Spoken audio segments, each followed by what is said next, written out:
بہت سوچتا رہا کہ موجودہ حالات پہ کیا کروں، اس لیے کہ کنفرم خبر تو کسی کے پاس ہے نہیں۔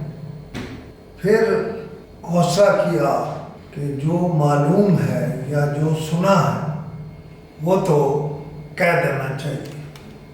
کشمیر، گلگت بلتستان میں اسی طرح کی کوئی کلاس عمل میں آ جائے گی جس میں کشمیر، گلگت بلتستان جیسے حصے مستقلاً پاکستان کا حصہ بن جائیں گے، بالکل ایسے جیسے انڈیا میں ہوا۔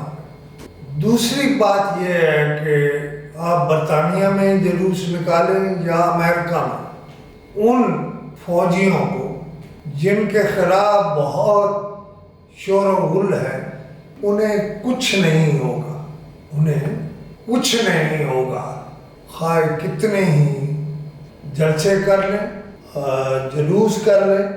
انہوں نے جو کیا ہے ان سے پوچھا بھی نہیں جانا۔ دوسری بات یہ ہے کہ ملک میں میں کہہ رہا ہوں، کشمیر نہیں کہہ رہا، گلگت نہیں کہہ رہا، بلتستان نہیں کہہ رہا، پورے ملک میں ایمرجنسی لگ جائے گی، اور وہ حکومت جسے بعض لوگ اب شریف اور زرداریز کے مقابلے میں ایک پیرلل حکومت کہتے ہیں، اس کا ایک عبوری وزیر اعظم بنا دیا جائے گا، جیسے پہلے بلوچستان سے ایک نگران وزیر اعظم بنایا گیا تھا، اور ایک عبوری کابینہ بھی بن جائے گی جس میں محسن نقوی شاید عبوری وزیر اعظم ہو۔ یہ جو باتیں میں آپ کے ساتھ کر رہا ہوں، یہ کوئی نہ تو میں ولی ہوں نہ کچھ اور، اخبار نویس ہوں، اخبار نویس تھا اور اخبار نویس رہنے کی کوشش کروں گا۔ دیکھیں، نگران وزیر اعظم محسن نقوی بھی بن سکتے ہیں، لیکن اگر وہ پورے وزیر اعظم نہ ہوئے تو کچھ ان کے پاس ہوگا۔ یہ جو انٹرنیشنل فرنٹ ہے نا، اس پر ایک تجربہ کار آدمی کی ضرورت ہے جو کہ فوج میں نقوی کو باقاعدہ جس کے لیے ٹرینڈ کیا ہے۔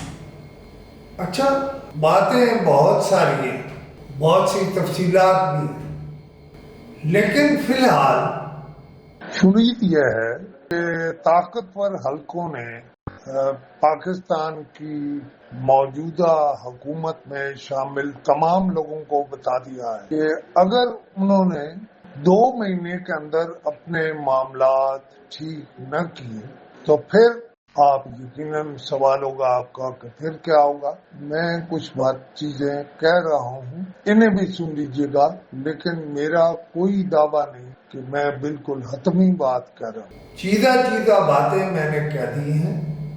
نہ شہباز شریف وزیر اعظم رہیں گے، نہ مریم نواز پنجاب کی چیف منسٹر رہیں گی، نہ زرداری صاحب کی پارٹی رہنے دی جائے گی یعنی اقتدار میں، اور پختونخوا والوں سے بھی بات چیت ہو رہی ہے۔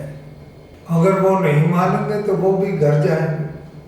میرا خیال ہے ایک ویلاگ میں اتنی ساری باتیں بہت ہیں۔